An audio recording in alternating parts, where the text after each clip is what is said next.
اعلموا أن الله عز وجل كلما مد في أرواحنا فإن هذه رحمة من الله، أنه ما زال يفتح لنا باب الرجوع، أنه ما زال يفتح لنا باب العودة إليه. فهلا عدنا وهلا رجعنا؟ هلا تبنا؟ هلا اصطلحنا مع الله؟ هلا تركنا الحرام؟ موت الفجأة أيها الناس، كم من الشباب نفقدهم هذه الأيام بموت الفجأة. هذا مات بحادث، وهذا مات وهو في الطريق.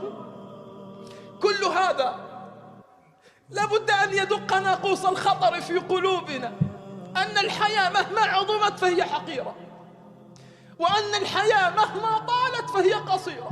أحبتي، مصيبة والله أنه كلما مات واحد من الناس استذكرنا الموت، كلما مات واحد من المشاهير استذكرنا الموت، كلما جاءت لنا تعزية استذكرنا الموت.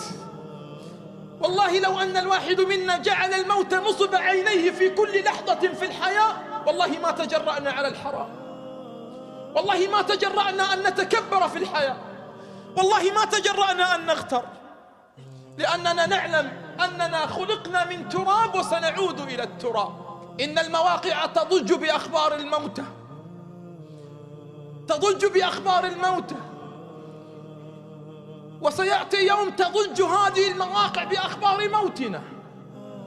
فهلا بعد موتنا سيقولون رحم الله فلان، كان وكان وكان، لن تذكر إلا الأعمال، والله لن تذكر إلا الأعمال.